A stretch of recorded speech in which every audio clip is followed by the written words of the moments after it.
बेकाबू हो रही है कोरोना की रफ्तार। कोरोना के मार से अब पीड़ित हुई सरकार। मुख्यमंत्री नीतीश कुमार की कैबिनेट की आज महत्वपूर्ण बैठक हुई। इस बैठक से पहले कई मंत्री पॉजिटिव निकले। डिप्टी सीएम रेणु देवी के कोविड संक्रमण होने के बाद देखिए आपको तस्वीर दिखा रहे हैं कि एम्बुलेंस आया है उनके आवास पर, सरकारी आवास पर, और तमाम लोगों का कोविड टेस्ट किया जा रहा है। उमन रेणु देवी संक्रमित हुई है, खुद उन्होंने इसकी जानकारी भी दी है। डिप्टी सीएम समेत 3 मंत्रियों पर कोरोना की मार। 24 घंटे में बिहार में कोरोना के केस 1600 के पार। सिर्फ पटना में कोरोना के केस 1000 के पार।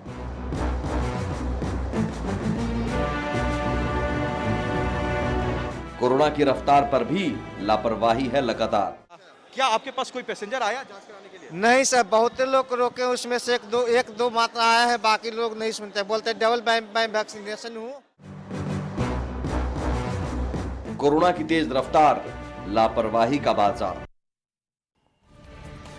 जी हां, कोरोना की तेज रफ्तार और लापरवाही का बाजार आज इसलिए बात सपाट में जरूरी है क्योंकि बाजार की तस्वीर देखने पर भयावह दृश्य नजर आता है। उसी कोरोना का दृश्य जो मार्च अप्रैल में तबाही मचाया था। हालांकि इस बार कहा जा रहा है कि लक्षण हल्के हैं, माइल्ड है, लेकिन फिर भी जरूरी है सतर्कता बरतने की। लेकिन क्या वाकई ऐसी स्थिति है कि सतर्कता बरती जा रही है?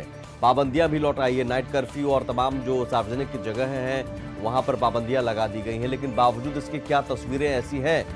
2 तस्वीरों के जरिए समझिए, और 2 तस्वीरों के जरिए समझिए कि एक तरफ कोरोना की रफ्तार और दूसरी तरफ बाजार, लापरवाही का बाजार क्यों हम कह रहे हैं। एक तरफ तो बिहार में केस लगातार बढ़ रहे हैं, कोरोना संक्रमण की रफ्तार तेज हो गई है और अब डबल लगातार केसेस आ रहे हैं हर दिन। 24 घंटे में बिहार में 1659 कोरोना संक्रमित मिले और सबसे ज्यादा राजधानी पटना में 1015 केसेस मिले हैं। लेकिन उसी राजधानी पटना की मीठापुर सब्जी मंडी की तस्वीर देखिए। बाजार मानो लोगों से भरा हुआ है। 2 गज की दूरी का ख्याल नहीं, मास्क नहीं, कोई गाइडलाइन का पालन नहीं, मानो सारे नियम कायदे कागज पर हैं। तो ऐसे में सवाल है कि ये तो कोरोना को दावत देने वाली बात है। तो कोरोना के केसेस तो बढ़ेंगे ही और आने वाले दिनों में और तेजी हो, इसमें कोई आश्चर्य की बात नहीं होनी चाहिए, क्योंकि जो नजारा है वो आपके सामने है।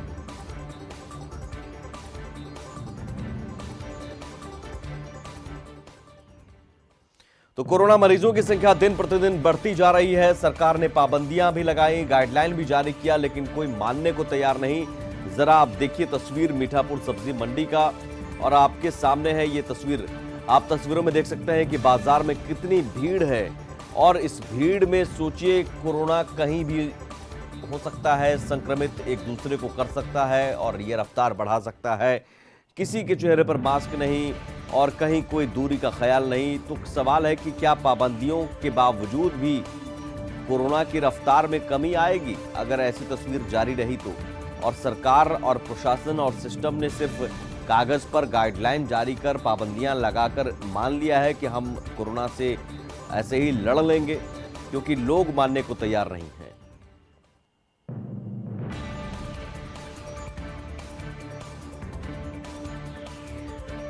कोरोना से बचाव को लेकर सरकार ने गाइडलाइन भी जारी किया और इसे लेकर बाजार में खुलने वाले दुकान में जाने वाले ग्राहकों को सोशल डिस्टेंसिंग का पालन करना है, मास्क पहनना है, सैनिटाइजर जरूरी है, और ऐसा नहीं करने पर दुकानदारों पर फाइन होगा और उन्हें बंद भी किया जा सकता है। राज्य सरकार के इस आदेश पर दुकानदार कितने जागरूक हैं?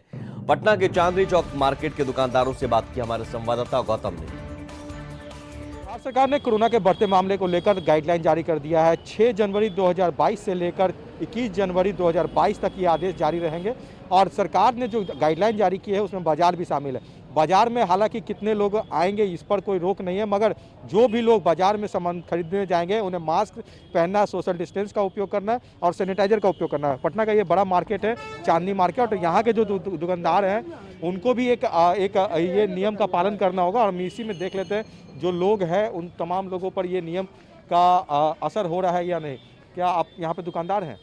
कस्टमर है दुकानदार। ये मास्क का और ये सब का सैनिटाइजर का ये आदेश आ गया है, क्या कैसे लागू करना है? नहीं, लागू तो करना है सर। भीड़ बहुत ज़्यादा होती है आप लोग के मार्केट में? बहुत कम हो गया है भीड़ सर अभी आज के डेट में।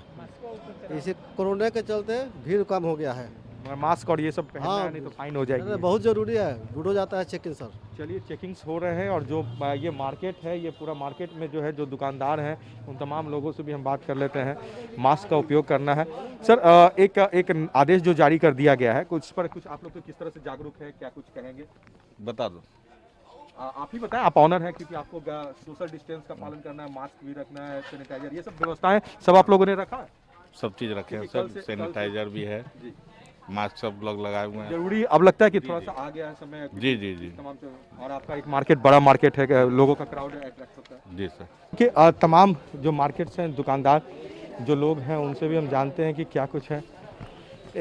भाई साहब, एक मिनट थोड़ा सा जानना चाहूँगा। एक नया आदेश निकला है, कल से आदेश लागू हो जाएगा, दुकानों में भी जो लोग आएंगे, क्या आपको आदेश की जानकारी, क्या कुछ होना चाहिए, कैसे कस्टमर आपकी दुकान में आएंगे? जो भी कस्टमर आएंगे मास्क लगा के आएंगे।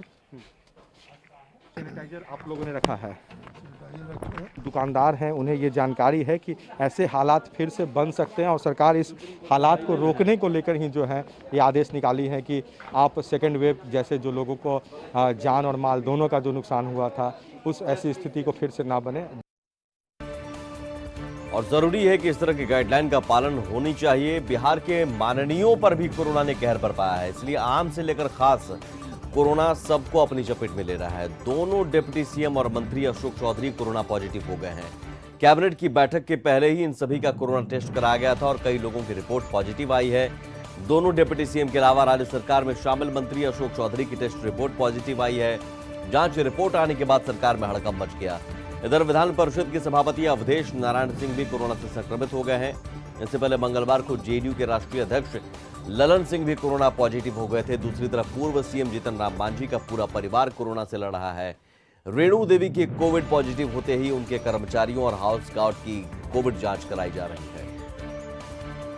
डिप्टी सीएम रेणु देवी के कोविड संक्रमण होने के बाद देखिए आपको तस्वीर दिखा रहे हैं कि एम्बुलेंस आया है उनके आवास पर, सरकारी आवास पर, और तमाम लोगों का कोविड टेस्ट किया जा रहा है। उमन रेणु देवी संक्रमित हुई है, खुद उन्होंने इसकी जानकारी भी दी है और इसको लेकर तमाम जो उनके हाउस गार्ड हैं या तमाम पीए हैं, जो उनके अंगरक्षक हैं, तमाम जो कर्मचारी हैं, उनके भी कोविड जांच हो रही है, क्योंकि कोविड के संक्रमण का खतरा लगातार बढ़ता जा रहा है। और वैसी स्थिति में जिस तरह से रेणु देवी संक्रमित हुई है, खासतौर पर उनके आवास के बाहर एक भी नोटिस बोर्ड भी लगाया गया है और सभी लोगों को ये सूचित भी किया गया है कि कोविड-19 और ओमिक्रॉन संक्रमण के मद्देनजर माननीय मुख्यमंत्री महोदय से मुलाकात का कार्यक्रम अगले आदेश तक के लिए स्थगित कर दिया गया है। मतलब अब फिर आगे नोटिफिकेशन निकाला जाएगा कि कब रेणु देवी से मुलाकात आम लोग कर सकेंगे। और इसको लेकर खुद रेणु देवी ने भी इसकी जानकारी दी है कि खुद वो संक्रमित हो गई है और कोविड पॉजिटिव आ गई है, उनका रिपोर्ट पॉजिटिव आया है। तो वैसी स्थिति में रेणु देवी ने तमाम जो सुरक्षाकर्मी है, जो उनके कर्मचारी हैं, तमाम लोगों का कोविड टेस्ट भी करवा रही हैं ताकि कोविड के संक्रमण के खतरे के बारे में जानकारी मिल सके। कैमरामैन राजू के साथ अवनीश कुमार, कशिश न्यूज, पटना। कोरोना के बढ़ते मामलों को लेकर सीएम नीतीश कुमार के समाज सुधार अभियान को फिलहाल रोक दिया गया है। इस संबंध में मंत्रिमंडल सचिवालय विभाग ने अधिसूचना जारी कर दिया है। तय कार्यक्रम से संबंधित सभी जिलों के डीएम एसएसपी को इस संबंध में सूचना दी गई है। गौरतलब है कि 6 जनवरी को बेगूसराय में होने वाले कार्यक्रम के स्थगन की सूचना दी गई थी, लेकिन अब मुख्यमंत्री के समाज सुधार अभियान के सभी कार्यक्रम स्थगित कर दिए गए हैं। बिहार विधानसभा के पूर्व अध्यक्ष और आरजेडी नेता उदय नारायण चौधरी ने सरकार पर सियासी हमला बोला है। इन सबके बीच कोरोना पर सियासी बयानबाजी भी जारी है। उन्होंने कहा कि सरकारी जनता दरबार और समाज सुधार अभियान जैसे कार्यक्रमों के कारण बिहार में कोरोना फैला है। पटना में बड़े कार्यक्रम और होटल में रहने वाले लोगों के कारण बिहार के लोग संक्रमित हो रहे हैं। सरकार ने पाबंदियां तो लगाई है, लेकिन इसके साथ ही साथ गरीब मजदूरों को आर्थिक सहायता की भी व्यवस्था सरकार को करनी चाहिए। का कार्यक्रम हुआ उन जगहों पर जो आरटीपीएस हुआ वहीं से ही विस्तार होकर फैला है। माननीय मुख्यमंत्री जी के जो जनता दरबार हुए वहां से फैला, उसके कारण खुद मुख्यमंत्री आवास के और उनके कार्यालय के जो कर्मचारीगण हैं वो संक्रमित हो गए। जो बड़ा होटल कहते हैं पटना में मौर्या के द्वारा जो उनके यहाँ व्यवस्था की गई खिलाने पिलाने की, उस व्यवस्था में ही फैली। और इन सब के बीच एनआईटी के छात्रों ने प्रबंधन के खिलाफ हंगामा और नारेबाजी की, वजह कोरोना। एनआईटी पटना के छात्रों ने बताया कि यहां के कई कर्मी कोरोना से संक्रमित हुए हैं, बावजूद इसके यहां गाइडलाइन का पालन नहीं करा जा रहा है। बायोमेट्रिक का भी अभी भी इस्तेमाल किया जा रहा है, जिससे कोरोना संक्रमण फैलने का खतरा है। कोरोना को लेकर पटना में जेडीयू के बाद अब बीजेपी कार्यालय को भी कुछ दिनों के लिए बंद कर दिया गया है। बीजेपी नेताओं ने भी स्वीकार किया कि लगातार बढ़ते संक्रमण को देखते हुए दफ्तर को बंद रखा जा रहा है। लोगों की संख्या लगातार बढ़ रही है, वैसी स्थिति में जेडीयू के बाद अब बीजेपी ने भी निर्णय लिया है कि बीजेपी दफ्तर को भी अब आम लोगों के प्रवेश इसमें वर्जित रहेंगे और गाइडलाइन जो जारी हुआ है बीजेपी कार्यालय से, उसमें तमाम जो कार्यालय में जो लोग आएंगे वो बिना मास्क के नहीं आएंगे और आम लोगों अब के लिए प्रवेश अब वर्जित कर दिया गया है। तमाम कोविड की मरीजों की संख्या लगातार बढ़ रही है। ये बताइए कि कोविड को लेकर पार्टी ने क्या निर्णय लिया है कि अब आम लोग के प्रवेश वर्जित रहेंगे, क्योंकि लगातार संक्रमित लोगों की संख्या लगातार बढ़ रही है, लगातार इजाफा हो रहा है। जेडीयू कार्यालय को भी बंद कर दिया गया, क्या बीजेपी के लिए भी? देखिए, अभी पार्टी का निर्णय हम लोग के पास नहीं आया है, लेकिन ये एहतियात बढ़ता जा रहा है कि भीड़ न लगे, लोग कम संख्या में आए, जिसको बहुत ज़रूरत हो वही पार्टी कार्यालय में आए, अन्यथा का भीड़ न हो। लगातार संक्रमण की संख्या बढ़ती है। संक्रमण स्वाभाविक है, संक्रमण काफ़ी बढ़ रहा है बिहार में, और जिस प्रकार से संक्रमण बढ़ रहा है बिल्कुल हम लोग को बचना होगा, और हम लोग बचेंगे तभी तो पार्टी का काम करेंगे। इसलिए पहले बचाओ, पहले स्वयं बचिए तब फिर आगे का काम होगा। बिल्कुल, देखिए बीजेपी के द्वारा ये गाइडलाइन जारी हुआ है कि अन्यथा कोई भी व्यक्ति पार्टी दफ्तर नहीं आएगा और जो भी पार्टी कार्यालय में जो कर्मचारी आएंगे वो बिना मास्क के पार्टी दफ्तर में नहीं आएंगे। कैमरामैन राजू के साथ अनिश कुमार, कशिश न्यूज, पटना। ये तो बात बिहार की हुई। झारखंड में भी हालात जस के तस हैं। झारखंड में भी कोरोना की रफ्तार बेकाबू होती जा रही है। पिछले 24 घंटे में 2681 नए केस सामने आए हैं। अकेले रांची में 1196, जमशेदपुर में 402, बोकारो में 162 और धनबाद में 161 नए मरीज मिले हैं। और इस दौरान 2 लोगों की मौत भी हुई है। ये दोनों मौत जमशेदपुर में हुई है। अभी प्रदेश में एक्टिव मरीजों की संख्या बढ़कर 5218 हो गई है। प्रदेश में रिकवरी रेट 96.41% है। दूसरी ओर कोरोना संक्रमण की बढ़ते रफ्तार को देखते हुए सरकार ने सोमवार को जो दिशा निर्देश जारी किए थे उसका असर अब दिखने लगा है। बाजार शाम ढलते ही सूनी होने लगी है। सभी सरकारी अस्पतालों को भी अलर्ट मोड पर रखा गया है। खुद मुख्य सचिव सुखदेव सिंह, अपर मुख्य सचिव स्वास्थ्य अरुण सिंह सभी जिलों के उपायुक्तों से लगातार संपर्क में हैं और वहां की तैयारियों की जानकारी ले रहे हैं। तैयारियों को लेकर आवश्यक दिशा निर्देश भी दिए जा रहा है। आपात स्थिति से निपटने के लिए अस्पतालों में वार्ड को भी तैयार रखा गया है।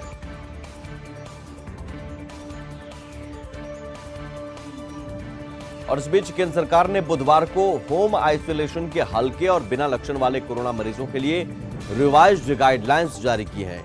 स्वास्थ्य मंत्रालय ने कहा कि पिछले 2 वर्षों में दुनिया के अलावा ये भारत में भी देखा गया है कि कोविड-19 के अधिकतर मामले बिना लक्षण और हल्के होते हैं। ऐसे मामले आमतौर पर न्यूनतम दखलंदाजी, सही मेडिकल गाइडेंस और मॉनिटरिंग के तहत मरीज घर पर ठीक हो जाते हैं। केंद्र सरकार ने अपनी गाइडलाइंस में कहा कि कोरोना टेस्ट में पॉजिटिव आने के 7 दिन बाद और लगातार 3 दिन तक बुखार नहीं आने के बाद होम आइसोलेशन खत्म हो जाएगा और मरीज को डिस्चार्ज कर दिया जाएगा। होम आइसोलेशन पीरियड खत्म होने के बाद मरीज को दोबारा टेस्ट कराने की जरूरत नहीं है। तो कोरोना से बचाव जरूरी है और जरूरी है कि न सिर्फ आप वैक्सीनेट हो बल्कि मास्क पहने, 2 गज की दूरी का ख्याल रखें और अपने परिवार को बचाएं। लौटते हैं बस थोड़ी देर में। झारखंड में मॉब लिंचिंग पर कानून बना हाल ही में और मॉब लिंचिंग का बड़ा मामला सामने आया और वो भी सवाल उठ रहे हैं उसी कानून के रक्षक पर जिस कानून के तर्ज पर मॉब लिंचिंग को रोकना था झारखंड में।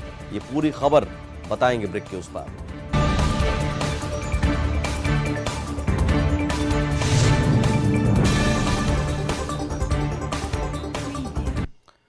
आप देख रहे हैं बात सपाट और रुक करेंगे झारखंड का। झारखंड में हाल ही में मॉब लिंचिंग को लेकर कानून बना था, लेकिन मॉब लिंचिंग का एक ऐसा मामला सामने आया जिसकी कटघरे में पुलिस ही है। सिमडेगा मॉब लिंचिंग मामले में मृतक की पत्नी ने पुलिस पर गंभीर आरोप लगाया है। मृतक संजू प्रधान की पत्नी सपना देवी ने कहा कि घटना के पहले से ही पुलिस गांव में मौजूद थी। आरोप है कि जब संजू को मारा जा रहा था उस वक्त उसकी पत्नी सपना देवी ने पुलिसकर्मियों से मदद की गुहार लगाई थी, लेकिन पुलिसकर्मियों ने पत्नी की गुहार नहीं सुनी। सपना ने बताया कि कुछ महीने पहले उसके पति संजू प्रधान ने घर बनाने के लिए 6 पेड़ खरीदे थे। जिसे संजू ने काटा था, लेकिन ग्रामीणों ने खूंटकटी, जो एक धार्मिक पहलू है, उसी पेड़ को काटने के आरोप में संजू की हत्या कर दी और उसे जला दिया। मृतक की पत्नी ने आरोप लगाया कि हादसे के वक्त करीब 500 लोग मौजूद थे, लेकिन 4 लोग ही उसे घर से बुलाकर ले गए थे, जिसके बाद भीड़ ने उसे पीटना शुरू किया और इस बीच पुलिस वहां मौजूद थी।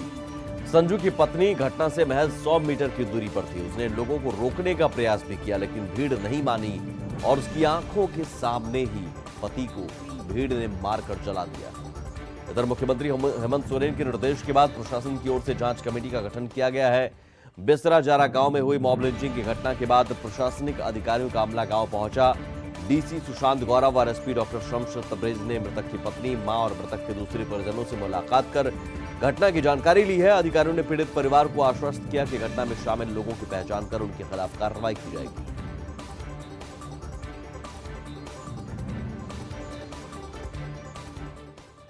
आपके घर में आए उस वक्त कितने लोग आए थे उन्हें लेने? 4 लोग केवल आए थे। कौन कौन आए थे? क्या उन्हें उनका नाम जानते हैं आप? नाम नहीं जानते हैं, शक्ल से पहचान सकते हैं। कहाँ के थे वो सब? बम्बल केरा के। पुलिस के रहते हुए भी ऐसा दुर्घटना होना तो कोई संभव नहीं होता है। अच्छा, घटना के समय पुलिस मौजूद थी? पहले ही थी, तो जिस समय नहीं मारने स्टार्टिंग किया था ना, उसी समय आया था। और जिस समय मारने स्टार्टिंग किया, हम लोग के पैर में कितना गिर के मदद भी मांगे थे हम कि कुछ तो कीजिए, कोई तो मदद दीजिए, कि बचाइए बचाइए बोल के हम चिल्ला रहे हैं, फिर भी कोई कुछ नहीं किया। सिमडेगा में लकड़ी चोरी के आरोप में एक व्यक्ति की भीड़ की पिटाई करने और फिर उसे आग के हवाले करने के मामले पर मुख्यमंत्री हेमंत सोरेन ने सिमडेगा डीसी को मामले की जांच कर कार्रवाई करने का आदेश दिया है और कार्रवाई से अवगत कराने को कहा है।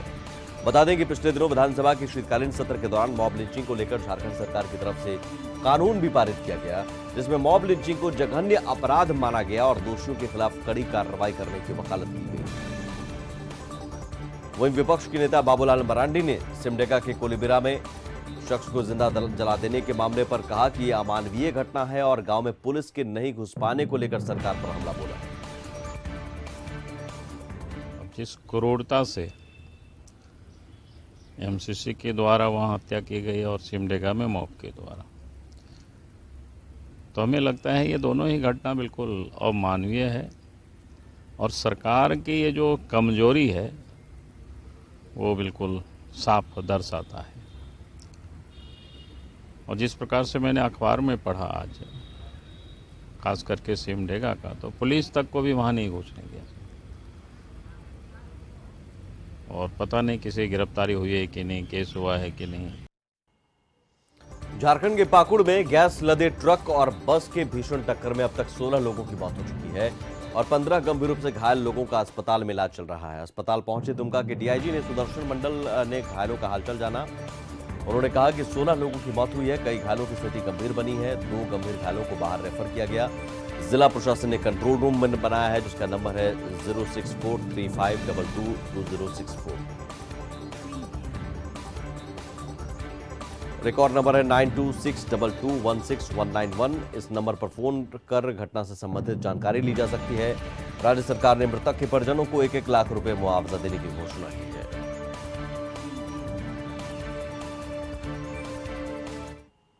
पुष्टि हुई 15 लोग पाकुड़ हॉस्पिटल में इलाजरत है, 2 लोगों को बाहर रेफर किया गया। घटना का कारण कुछ पता चला?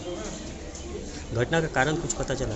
घटना का कारण ये जो रैश ड्राइविंग के कुहासे की वजह से, विजिबिलिटी कम रहने की वजह से, दोनों वाहनों की टक्कर की वजह से घटना। मुख्यमंत्री हेमंत सोरेन ने लिट्टीपाड़ा अमलापाड़ा के बीच हुए सड़क हादसे में मृत लोगों के प्रति अपनी संवेदना जाहिर की है। सीएम ने ट्वीट करते हुए शोक संतप्त परिवारों के प्रति अपनी संवेदना जाहिर की है।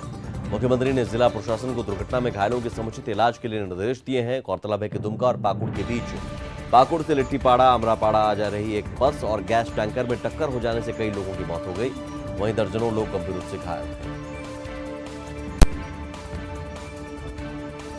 चाईबासा में पूर्व विधायक गुरुचरण नायक के काफिले पर हुए हमले में शहीद हुए जवानों को पुलिस महानिरीक्षक नीरज सिन्हा समेत तमाम अधिकारियों ने श्रद्धांजलि दी। डीजीपी नीरज सिन्हा ने शहीदों के परिजनों को अंतिम संस्कार के लिए तत्काल आर्थिक मदद की। इंश्योरेंस के 45 लाख और 25 लाख मुआवजा के साथ शेष वेतनमान एक मुश्त दिया जाएगा। साथ ही परिवार के लोगों को नौकरी भी दी जाएगी। शहीदों के परिवार वालों ने पूर्व विधायक गुरचरण नायक पर यह आरोप भी लगाया है कि इस घटना में वो कैसे बच गए। अंगरक्षकों की सहायता करना भी उनका फर्ज था। इस पर डीजीपी ने कहा कि जांच का विषय है, सभी बिंदुओं पर जांच की जा रही है। परिवार के सदस्य हैं, इसका हमें गहरा दुख है। जो गुजर गए उनकी कोई भरपाई नहीं हो सकती है, लेकिन सरकार की जो नीति है वो काफ़ी उदार है। अभी प्रत्येक शहीद के परिवार को 45 लाख रुपया इंश्योरेंस, 25 लाख रुपया एक्स ग्रेशिया मुआवजा और जो उनके जीवन काल में जितना वेतन उनको मिलता जब तक वो रिटायर करते वो सारा जमा करके एक मुश्त दे दी। चाईबासा पहुंचे पूर्व मुख्यमंत्री बाबूलाल मरांडी के काफिले को पुलिस ने रोक दिया। बताया जा रहा है कि बाबूलाल मरांडी पूर्व विधायक गुरचरण नायक से मिलने जा रहे थे। दरअसल मंगलवार को पूर्व विधायक पर नक्सली हमला हुआ था, जिसमें वो बच गए थे। चाईबासा पुलिस की शासन नहीं है, वहां लगता है एमसीसी का शासन है, उग्रवादियों की शासन है।